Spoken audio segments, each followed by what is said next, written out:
welcome back to another episode of r/Am I the Asshole. If you haven't hit that subscribe button, titles are on the screen, the links are in the description, and the first one is, will I be the asshole if I give the restaurant the name and phone number of my Tinder date who literally just got up and left after the meal when it came up that we should split the check? I'm sitting here now trying to decide what to do. She and I never discussed this dinner being my treat, and this is the place she suggested. I have a half a mind to separate the checks, pay mine, and leave her info on the check for the restaurant to sort out. Technically, she dined and dashed. I'm going to preemptively tell you that this wasn't because I tried to get laid by just buying dinner, and I'm not a creep. Edit. In our conversations, I suggested coffee for the first meetup, for those wondering. Update. Sweet karmic justice. Upon moving to the bar and talking to the bartender, I found out that this girl had an open tab before I arrived. She left her driver's license at the bar. According to the bartender, she's a shitty tipper and she's probably next door trying to get free drinks at the pool hall. Since her tab was open and she's probably coming back anyway, he agreed to move her food items over to her tab. He said, fuck it, it's not like she's going to tip me anyways. Update again. I've still yet to hear back from her, even though I know she's had to have gone back to close her tab. I'm not really down with confrontation, so I prefer it that way. Yeah, I don't think you're an asshole for that, because it was only after you said that you were splitting the bill, or it came up that you should split the bill, that she decided to fuck off. That was just her trying to not pay. I mean, she could have just said, oh, I can't afford to, but even then, you should be upfront with that. I'm always upfront with that. If I can't afford it, I'll say oh, can we, I can't afford, I can only afford this much, or can we do it another time because I don't have money? And then if they say, okay, well, I'll pay for you, then that's different to just kind of expecting that they're going to pay for you and then fucking off when it comes up that they won't be paying for you. Yeah, I probably would have done the same thing, especially when found out that she had the open tab. They ate the food, they just put it on their tab. So yeah, next one is, am I the arsehole for getting a family thrown out of a restaurant for underage drinking? Throwaway account. We were at a local restaurant last Saturday evening. This is a locally owned establishment, not a chain. There was a 30 to 45 minute wait for tables. There was another family waiting in the wait area, and the mum went to the bar and came back with 3 drinks. A beer for dad and a margarita for her and one of the young women.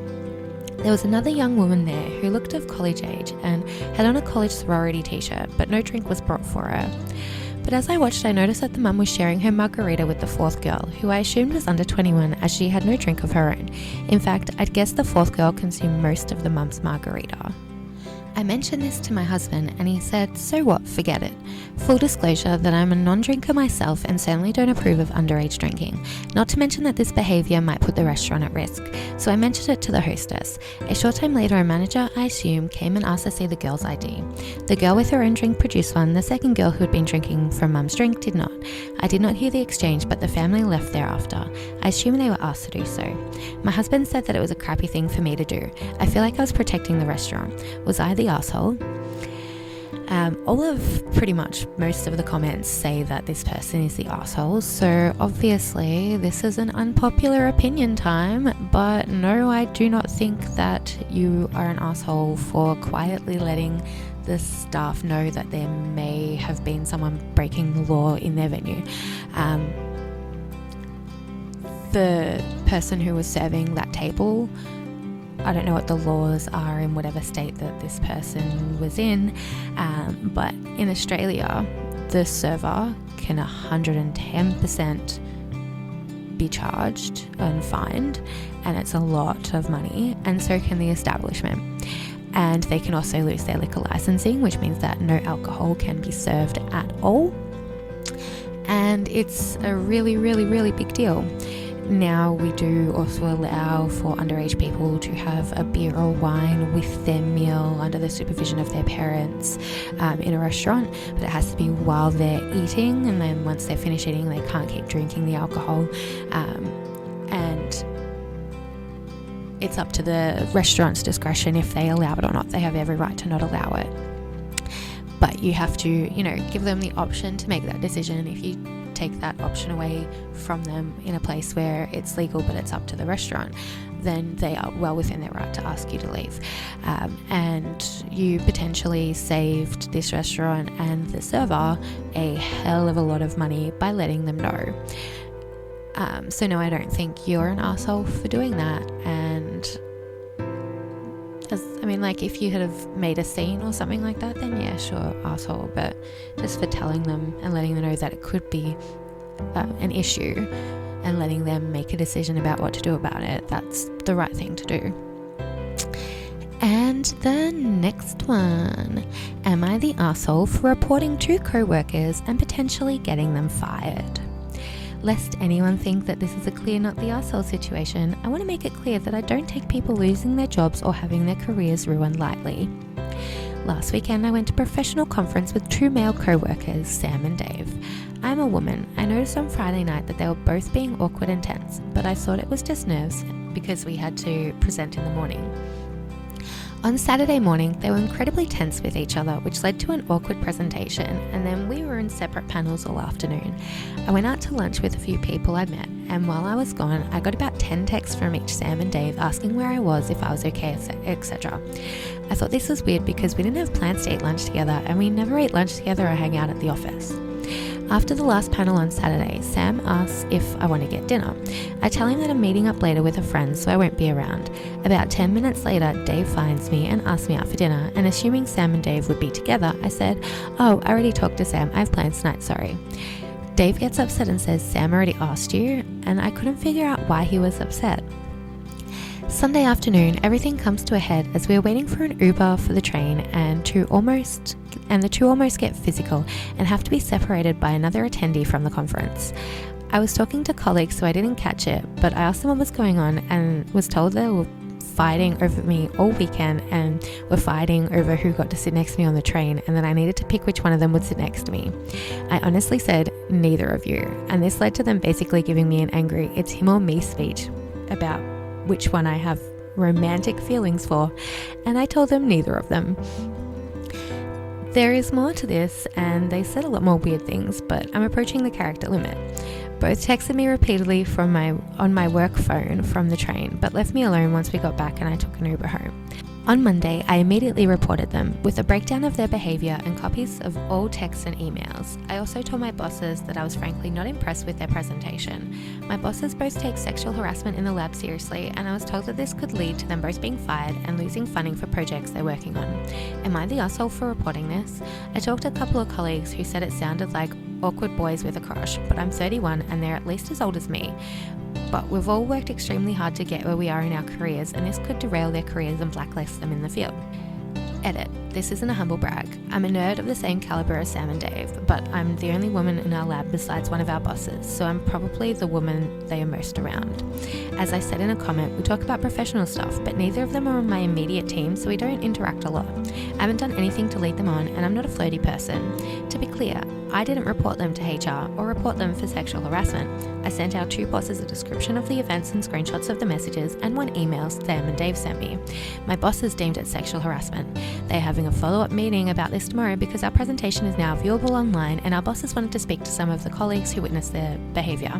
I don't know yet if they will be fired or how it will work, since some of them work on grants. The reason your bosses deemed it sexual harassment, because that is sexual harassment. That is definitely not appropriate behaviour for a colleague. And it's not your fault that they behave like that. You did the right thing by reporting that behaviour, and your bosses are doing the right thing by hopefully firing them for this behaviour, because even if it ruins their career, that's their choice. They are 30-ish year old men.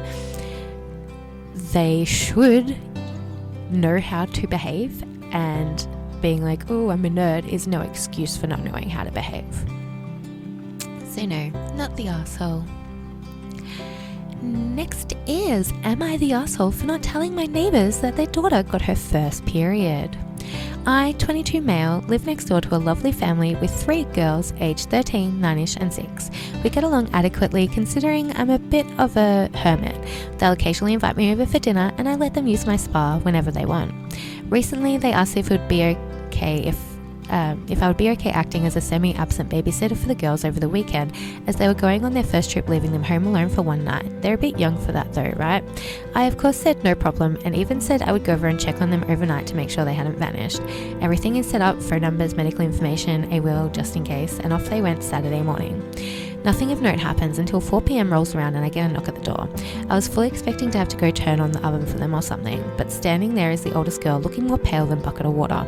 This scared the shit out of me because last I checked she was a friendly Malaysian and not a friendly ghost. Immediately she softly said that she had started her period. Now, I'm no mathematician, but even I deduced that this was new territory for us, and she's asking me, a 22-year-old dude, for help with her hoo-ha. My immediate thought is to A, call her parents, and B, call her parents. I guess I'm a sucker though, because she asked me not to and said she would tell them when they got home, and I listened to her. After all, all she asked was if I could go and buy the goods, and she knew what to do with them. Ordinarily, I would tell her to go to hell and drive herself, but I decided against that approach this one time. At the store, a nice girl working there helped me pick out a variety of pads. I decided against tampons for obvious reasons, I hope, and grabbed some chocolate for all 3 girls as a gift and headed home. When I got back, she was into the bathroom to install the hardware, or the software. I made sure she knew what was going on, offered to print some pamphlets off if she wanted, like I'm a teacher or something, and left after she assured me she was fine to heat up dinner and go about her day. Everything went well overnight, and the neighbours came home in the morning and were promptly filled on everything by their kids, and I gave praise to their behaviour and so forth. Everything's good, right? Wrong. My neighbours have spoken to me and think I'm in the wrong for not phoning them to let them know their daughter had started her period. I feel they're incorrect, and I'm just following the wishes of the period haver, and if she wanted them to know sooner, she would have called them herself, or at least not asked me to not tell them.